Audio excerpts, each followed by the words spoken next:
Assalamualaikum warahmatullahi wabarakatuh. Selamat pagi menjelang siang. Ya, selamat pagi. Perkenalkan dan Ibu Rosita ya, mengajar bahasa Indonesia paket B kelas 9. Nah, kali ini kita menggunakan modul tema 12 ya.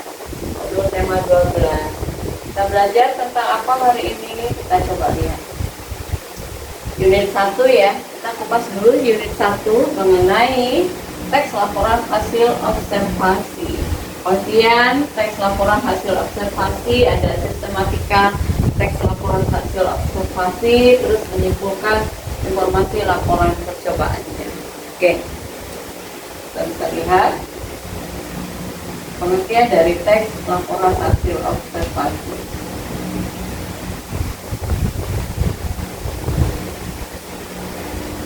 Dari teks laporan hasil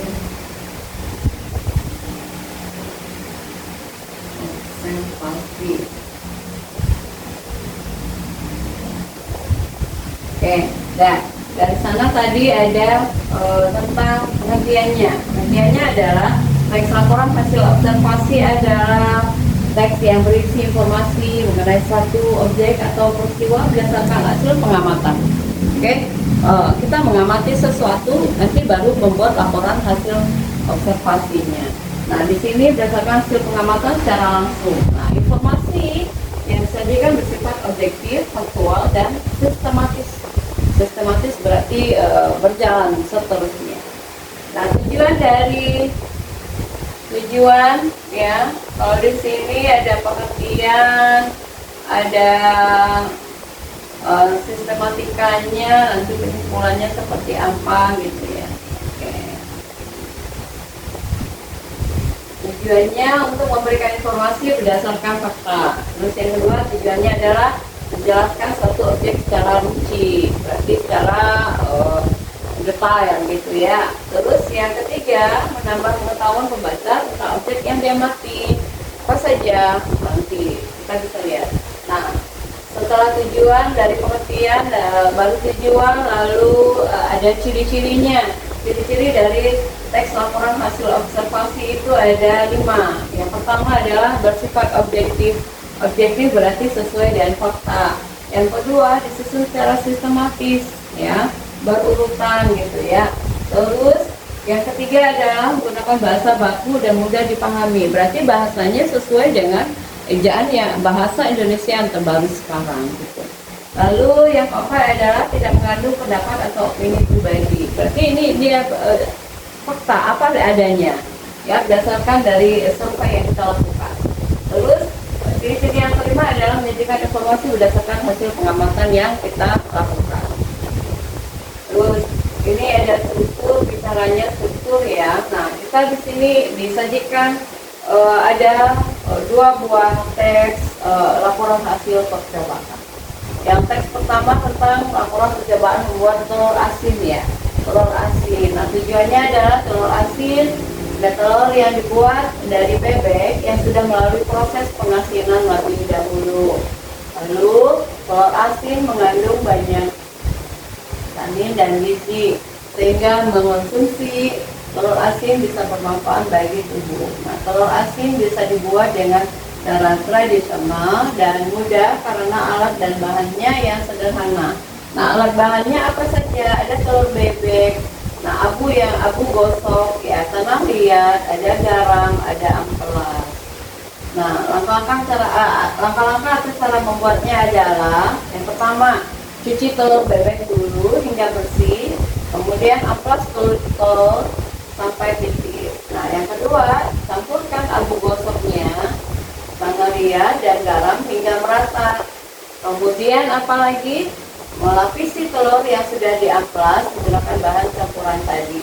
Yang keempat atau yang terakhir adalah diamkan telur pada suhu ruang hingga 20 hari atau sampai 3 minggu. Ya, ini butuh lama juga ya. Nah, hasil nanti baru kita lihat hasilnya apa. Telur bebek yang dibuat melewati proses pengasinan seperti di atas. menghasilkan telur asin yang sempurna dan lezat. Telur asin ini sangat cocok dikonsumsi bersama nasi putih. Nah, telur asin ini membuat varian konsumsi telur bebek menjadi lebih banyak dan tidak begitu amis ya. Jadi divariasikan. Nah, kesimpulannya adalah pembuatan telur asin di atas menghasilkan kandungan gizi yang cukup lengkap dan cocok dikonsumsi oleh semua usia. Oke, segala umur berarti ya, tingkat umurnya tua, muda, kecil, dewasa gitu. Namun bagi penderita darah tinggi tidak disarankan mengonsumsi telur asin.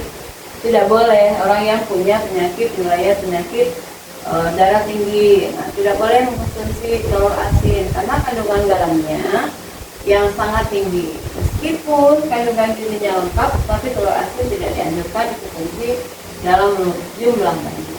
Oke, itu adalah teks 1. Teks kedua adalah laporan percobaan membuat pelangi. Kayak mana? Coba kita lihat. Pelangi merupakan fenomena alam yang terjadi di langit. Merupakan aneka ragam warna cahaya yang saling sejajar. Nah, di langit, pelangi terlihat seperti busur cahaya dan ujungnya mengarah pada horizon dan terjadi saat hujan ringan. Nah, dalam percobaan ini akan diuji tentang proses terbentuknya pelangi, faktor-faktor yang menyebabkan pelangi terbentuk dan bagaimana prosesnya. Oke. Nah, alat dan bahan yang dibutuhkan adalah pertama ada kaca, lalu air, baskom, ada kertas putih atau dinding, ada senter atau cahaya ponsel. Itu boleh, ponsel boleh. Itu cahayanya, ya, dihidupkan. Proses pembuatan pelanginya, isi baskom dengan air hingga setengah penuh, ya berarti separuh ya, lebih sedikit ya. Lalu masukkan kaca di dalamnya dengan posisi miring, berarti dimiringkan posisinya. Lalu sorot kaca di senter dan arahkan pantulan cahayanya pada kertas putih dan dinding atau dinding. Kemudian pelangi buatan pun akan segera muncul. Nanti hasilnya muncul ya. Pelangi akan berhasil terbentuk apabila arah cahaya atau sumber cahaya yang menyinarinya berada di posisi yang pas, yakni dari depan dan masuk ke dalam cermin, lalu dipantulkan ke kertas putih. Cahaya yang masuk ke dalam air akan menghasilkan perhiasan yang kemudian membentuk warna-warni atau pelangi.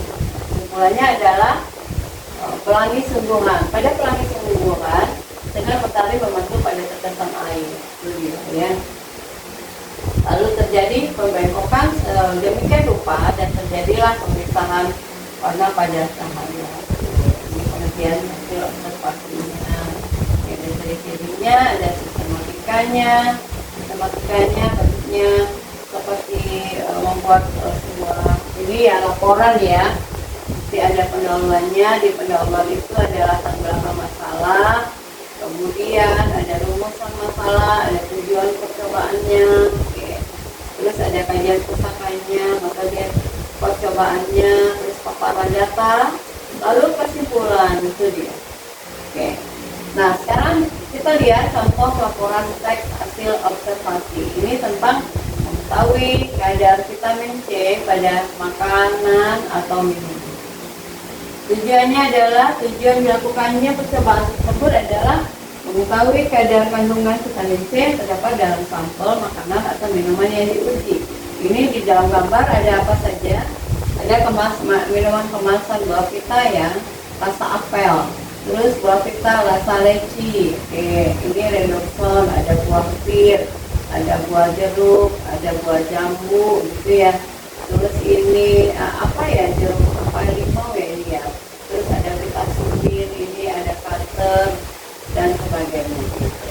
Nah, landasan teorinya adalah vitamin adalah suatu zat organik yang diperlukan sebagai pengaturan proses fisiologis tubuh. Nah, walaupun diperlukan dalam jumlah sedikit, tetapi fungsinya tidak dapat digantikan dengan zat-zat lain. Vitamin C banyak terdapat pada buah-buahan dan sayuran berwarna hijau. Ini dia, ada jeruk nipis, jambu merah, ada tomat, ada air, amelion iodida, terus vitamin C tablet ya, tadi ada redoxon ya, vitamin C tabletnya, ada bentuknya juga vitaminin juga bisa. Kemudian ada minuman sari buah tadi buah kita rasa apel ya.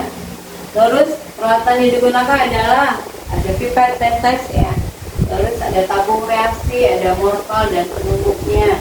Langkah percobaannya adalah bahan-bahan seperti jeruk nipis, jambu merah dan tomat diambil ekstraknya. Berarti diambil isinya ya. Itu vitamin C, tablet dibuat larutan. Nah, setiap tabung reaksi diisi dengan amil iodida sebanyak 1 ml, lalu diberi ditetesin demi tetes ekstrak atau larutan bahan makanan tadi. Nah, terakhir adalah catat berapa tetes yang diperlukan agar larutan amilun iodida menjadi jernih. Terus hasil yang kita dapat, nah diketahui bahwa semakin banyak jumlah tetesan yang diperlukan, maka semakin sedikit kandungan vitamin C pada bahan makanan tersebut. Nah, ini contoh tabelnya, ini ya. Ini bisa mereka praktekkan. Nah, ini hasil dari pengamatan mereka. Ini bahan makanan larutan vitamin C nya ada 2 tetes. Nah, 2 tetes kadar vitamin C ada 100% gitu ya. Nah, tadi jeruk nipis, nah berapa persen? 13,3%. Sari buah tomat ada 15,4%. Oke. Lalu ada ekstrak jambu biji 200%. Minuman sari buah itu ada 11,8%. Nah, terakhir adalah saus tomat ABC. Itu jumlah tetesnya 36. Dia paling banyak, tapi kadar vitaminnya cuma sedikit, 5,5% gitu. Oke. Nah, berikut adalah urutan bahan makanan dari yang paling tinggi kandungan vitamin C-nya sampai terendah berdasarkan hasil percobaan. Oke. Yang pertama yang paling tinggi adalah ekstrak jambu biji. Ekstrak jambu biji. Ada 200%. Vitamin C tablet. Vitamin C tablet yang mana? Vitamin C cuma 100. Sari buah tomat mana? Cuma 15,4. Terus ada sari jeruk nipis. Sari jeruk nipis cuma 13,3. Minuman sari buah itu ada 11,8. Saus tomat itu 5,5%. Nah, berarti saus tomat yang terakhir ya. Kesimpulannya adalah berdasarkan percobaan beberapa bahan makanan yang dicurigai mengandung vitamin C, diketahui bahwa kandungan vitamin C dari buah jambu biji merah paling tinggi di antara bahan makanan lain yang kami uji kadar vitamin C-nya. Selain itu, diketahui bahwa kadar vitamin C dalam minuman sari buah yang dinyatakan mengandung 100%. Nah, vitamin C ternyata kadar vitaminnya hanya 11,8% atau tidak sesuai dengan informasi nilai gizi yang tercantum pada kemasan produk ya. Berarti ada kesalahan. Nah, perlu diketahui bahwa lebih baik mengkonsumsi bahan makanan alami yang mengandung vitamin C seperti jeruk nipis, ada tomat, ada jambu biji, lebih baik dikonsumsi daripada bahan makanan yang telah dicampur dengan zat aditif. Oke, ini dia. Ini contoh, ini laporannya ini. Ya, ini dia contohnya.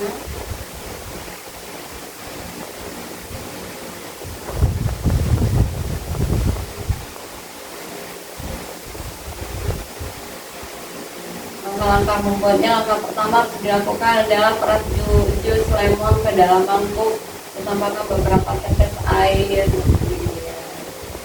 Nah, nanti penugasan ya, penugasan. Terus, nah ini kita cari contoh.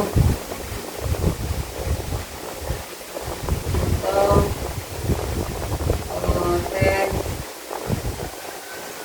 campuran.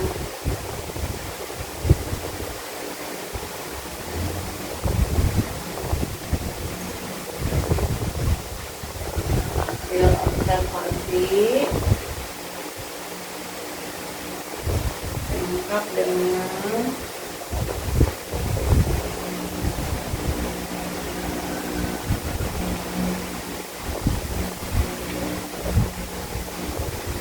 identifikasi.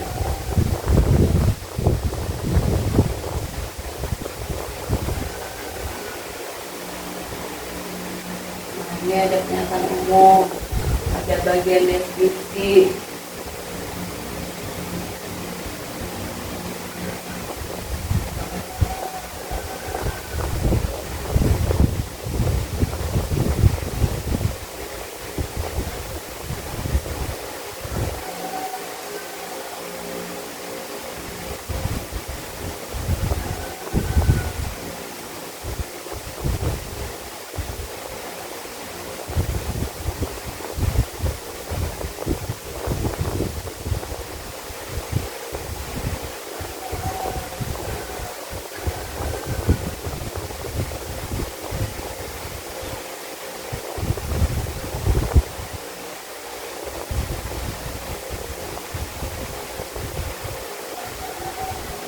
Oke.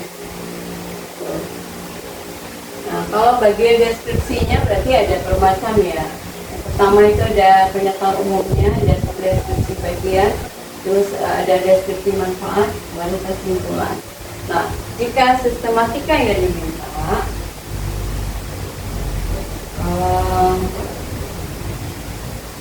jelaskan sistematikanya.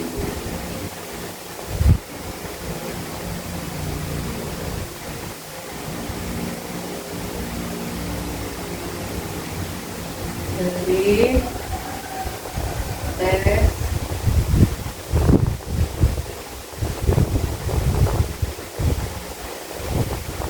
apa? Teks laporan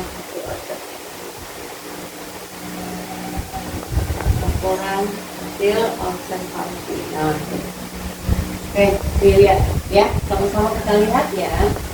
Sistematika teks laporan. Nah, harus menunjukkan objek yang akan diamati apa, lalu contoh fiksi mohon bangga lingkungan sekolah. Nah, identifikasi atau pernyataan umumnya berisi pengenalan objek secara umum. Tuh. Terus yang ketiga ada deskripsi bagian, ada deskripsi manfaat atau simpulan berarti gitu. Oke. Nah, jadi urutannya adalah identifikasi atau pernyataan umum, kemudian ada deskripsi bagian, deskripsi manfaat atau kesimpulan. Nah, ini dia. Nah, ini soal-soal latihannya. Latihan unit 1 ya. Nah, tugas kalian adalah menjaga latihan unit 1 di bagian halaman 14, 15, 16 ya, sampai dari 14 sampai 16 modul 12. Nah, di bawah ini yang bukan merupakan pengertian teks laporan hasil observasi. Yang mana yang bukan? Kalau A, teks yang menceritakan tentang percobaan yang dilakukan oleh penulis. B, teks yang berisi paparan atau sejarah terperinci hasil observasi daerah penelitian. C, teks yang dipakai untuk melakukan percobaan karya ilmiah atau laporan praktikum. D, salah satu bentuk komunikasi ilmiah secara tidak langsung dan pengalaman. Jadi yang bawah ini yang bukan merupakan, berarti yang bukan merupakan berarti yang mana? Ini dia, D ya. Terus yang kedua, sistematika teks laporan hasil percobaan yang lengkap ya, terdiri atas yang mana satu, nanti ada pendahuluan dulu, lalu ada tujuan-tujuannya ya, pernyataan umum dulu,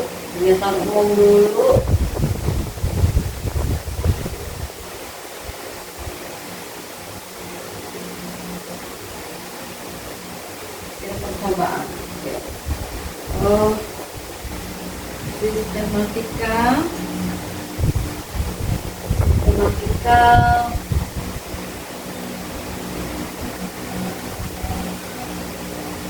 teks laporan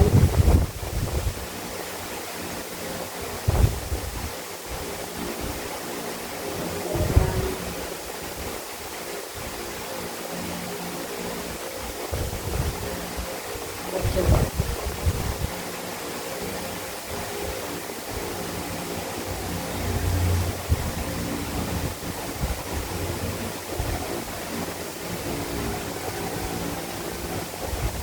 Tujuan dulu pendahuluan sama, terus tujuannya, alat dan bahannya itu ada, alat dan bahan paparan dasar atau dari penelitian percobaan. pelajaran baru semua. Terus soal ketiga sampai kelima ada 10 soal ya, ada 10 soal. Tolong dikerjakan dengan baik dan benar ya, dijawab dengan benar. Kerjakan tepat waktu dan nilainya akan jadi baik. Oke, kita mungkin cukupkan sampai di sini materi kita kali ini tentang tadi bicara tentang laporan hasil observasi atau hasil percobaan. Demikian pertemuan singkat kita pagi ini. Semoga kalian mengerti dan memahaminya. Sampai jumpa lagi di pertemuan selanjutnya. Selamat pagi menjelang siang. Terima kasih. Assalamualaikum.